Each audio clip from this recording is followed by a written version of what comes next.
আসসালামু আলাইকুম বন্ধুরা, আজকে আসছি নরসিংদীর পাঁচদোনা থেকে ডাঙ্গা রোডে অর্থাৎ ডাঙ্গা বাজারের পরে একটা রাজবাড়ি আছে, সেই রাজবাড়িটাকে দেখানোর জন্য। আপনারা দেখতে পাচ্ছেন সুন্দর একটা রাজবাড়ি আছে কিন্তু রাজা নেই, মন্দির আছে কিন্তু পূজারি নেই। মূলত কি কারণে মন্দির আছে পূজারি নেই, রাজবাড়ি আছে রাজা নেই, এই ঘটনাগুলোর অনুসন্ধান করব এবং আপনাদের জানানোর চেষ্টা করব। আসুন আমার সঙ্গে আছে কাকা। কাকা, আপনার পরিচয়টা বলেন। আমার নাম হলো সাদেক আলী। কাকার নাম হচ্ছে সাদেক আলী। আপনি পেশা কি করেন? জয়নগর। বাড়ি জয়নগর। পেশা? পেশা আমার কৃষি কাজ করি। কৃষি কাজ করে। আমার সঙ্গে কাকা আছে। কাকার কাছ থেকে আমি প্রাথমিক ধারণাটুকু যতটুকু জানানো সম্ভব হয় আপনাদেরকে জানাবো। আসতে থাকেন, চলতে থাকেন। কাকা, হ্যাঁ কাকা। এই যে বাড়ি, এই বাড়িটা মূলত আপনি জানা মতে বাড়িটা মূলত কার ছিল? আমরা জানি, আমরা তো জানার সাথে বাড়ির নাম কে কুঞ্জার শাহ বৈদ্য। এটা মূলত আপনি জানা সত্ত্বে লক্ষণ শাহ। লক্ষণ শাহ। ওনার আব্বার নাম কি বলতে পারবেন? ওনার আব্বার নাম কই আমরা শুনছি খালি বাবা। ওনার কোনো ভাই ব্রাদার ছিল? কুঞ্জার শাহ, লক্ষণ শাহ, বাস এই যে কুঞ্জার শাহ, লক্ষণ শাহ দুই ভাই। ওনার কোনো ছেলের নাম আপনারা জানেন? ছেলের নাম বৈদ্য জানি। বৈদ্য শাহ একজন ছেলে ছিল, ওনারা জানেন। উনি কি এখানে আসে? না, ওনার আছে কিনা জানি না। ওনার নারায়ণগঞ্জ ছিল। উনি আছে কিনা জানি না। আচ্ছা, এই বাড়িটা মূলত কত দিনের পুরানো হবে? আপনি আইডিয়া করে বলেন তো একটু, কত দিনের পুরানো? অনুমানিক কমসে কম 200 নিচে না। কমসে কম 200 নিচে না। এই বাড়িটার বয়স হচ্ছে 200 বছর। 200 বছর। তো কাকা, আপনি আমার একটু ঘুরে ঘুরে দেখাবেন কোথায় কি ছিল, কোথায় কি ছিল। আচ্ছা, অনেক কিছু আছে। আগে তো নকশিগড় আসলো, অনেক ভাঙে গেল, অনেক কিছু। বন্ধুরা, আমার সঙ্গে যে কাকা দেখতেছেন, এই কাকা হচ্ছে পেশাগতভাবে কৃষি কাজ করে। আর উনি আমার সঙ্গে আছে, আমাকে দেখাবে ঘুরে ঘুরে মূলত কোন জায়গায় কি আছিল। এই জায়গাটা, এইটা মূলত কি? এইটা মধ্যে পূজা করে। এটার মধ্যে পূজা করে মন্দির ছিল। হ্যাঁ, মন্দির এখন কি তালাবদ্ধ? তালাবদ্ধ মানে এটা ঠাকুর আছে মনে হয়। ঠাকুর আছে কিন্তু পূজা হয় না। পূজা হয় বছরে একবার। বছরে একবার। লক্ষ্মী পূজা, দুর্গা পূজা। লক্ষ্মী পূজা, দুর্গা পূজা বছরে একবার। বন্ধুরা, এটা হচ্ছে একটা মন্দির। মন্দিরে পূজা হয় বছরে একবার, লক্ষ্মী পূজা এবং দুর্গা পূজা। এছাড়া কোনো পূজা হয় না। আচ্ছা, এটা হচ্ছে কি মূল ভবন? এটা যেটা দেখাচ্ছেন এটা মূল ভবন। আচ্ছা কাকা, এটা তো কোনো ফ্যামিলি থাকে না? ফ্যামিলি আছে, একটা ঠাকুর। ও, উনি কি ব্লাড কালেকশনের লোক নাকি? না, ওনার কোনো বাড়ি কোনো ইয়া নাই। তো ওনার বাড়ি ছিল এটার পিছনে। ওনার বাড়ি ছিল পিছনে, এখন উনি থাকে। উনি সে কাকিমা। আসো একটু কাকিমার সঙ্গে কথা বলি। ওই বেঁচে কিনা এখন থাকে, অনেক মনে করেন যে অসহায়ের মতো থাকতেছে। এটা কোনো ইয়া না। নমস্কার কাকি,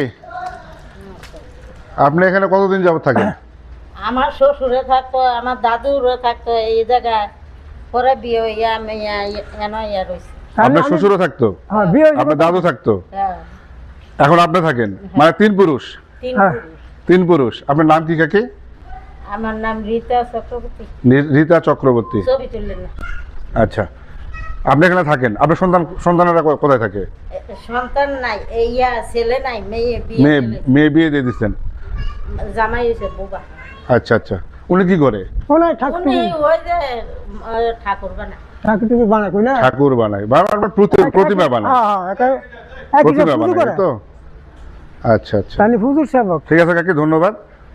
আর এগুলো সম্পূর্ণ ঘর বন্ধ, শুধুমাত্র আপনি এই একটা রুমে থাকেন নাকি? আচ্ছা, এটা এই একটা রুমে যে থাকেন, এটার উপরে যাওয়ার কোনো রাস্তা নেই? পিছন দিয়ে যেতে হয়। আচ্ছা, ঠিক আছে কাকি, ধন্যবাদ। আসেন কাকা, এদিক দিয়ে পিছন দিয়ে যাই আমরা। এদিকে যাওয়া যায়? আচ্ছা আচ্ছা।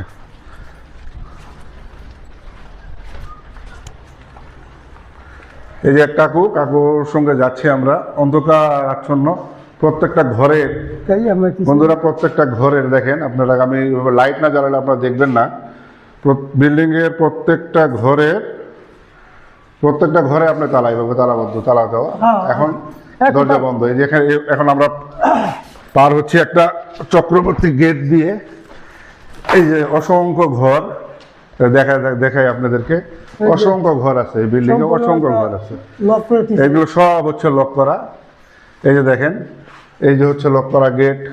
এই যে একটা গেট লক করা। আসলে এগুলোর ভিতরে কি ছিল, কি আছে দেখার মতো কোনো উপায় নেই। যদিও এই যে জানালার মতো, কিন্তু জানালা না, জানালার মতো ছিল। হ্যাঁ আন্ডারগ্রাউন্ড। আন্ডারগ্রাউন্ড, এটা নিচে কি আন্ডারগ্রাউন্ড? আন্ডারগ্রাউন্ড ছিল এই যে দরজার বিয়ালে গিয়ে নিচে? হ্যাঁ নিচে আশ্চর্য ব্যাপার। আন্ডারগ্রাউন্ড। আজকে থেকে 200 বছর পুরানো বিল্ডিং এর ভিতরে আন্ডারগ্রাউন্ড, চিন্তা করতে পারেন। আসলে আমরা এই বর্তমান ডিজিটাল যুগে আমরা চিন্তা করি যে এটা আমরা মনে হয় আন্ডারগ্রাউন্ড আমরা চালু করছি, না। এই বিল্ডিংটা মূলত হচ্ছে 200 বছরের একটা পুরানো বিল্ডিং। এই বিল্ডিং এর কনস্ট্রাকশনের ইঞ্জিনিয়ারও নাকি আন্ডারগ্রাউন্ড তৈরি করে রাখছে। হ্যাঁ এটা বিশেষ। এখন আমরা যাচ্ছি উপরে 2 তলার দিকে। হ্যাঁ 2 তলার সিঁড়িতে উঠতেছি। আমার সঙ্গে আছে আমার ক্যামেরাম্যান মাসুদ রানা। আচ্ছা কাকা, এই হচ্ছে আমরা 2 তলাতে উঠছি। লক করা। এখানে কি আছে জানি না, দেখেন এখানে এই গেটটা, মাসুদ দেখাও। এই গেটটা হচ্ছে লক করা, লক করা আছে। ভিতর থেকে লক করা। এইটা হচ্ছে ছাদ, এই যে এটা হচ্ছে ছাদ,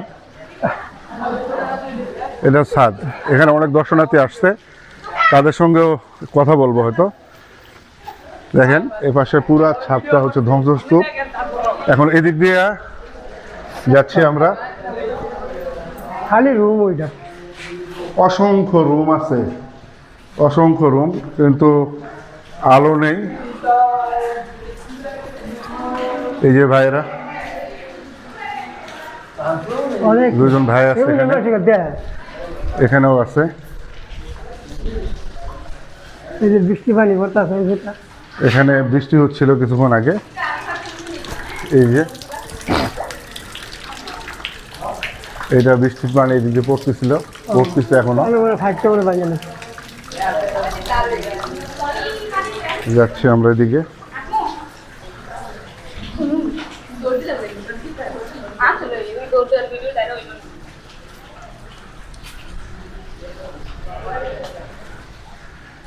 এখানে আমরা আসছি, এটা মনে হয় বৈঠকখানা মনে হয় থাকে না, বা বারান্দা রুম যেটাকে বলা হয় ওইটা মনে হয় এটা। এখানে বসে বসে হয়তো কথা বলতেছিল। এখানে দেখেন কত সুন্দর একটা সিস্টেম। এখানে একটা গেট লাগানো ছিল, গেটটাতে দাঁড়ায় এভাবে দেখা যেত, এভাবে সব কিছু প্রাকৃতিক।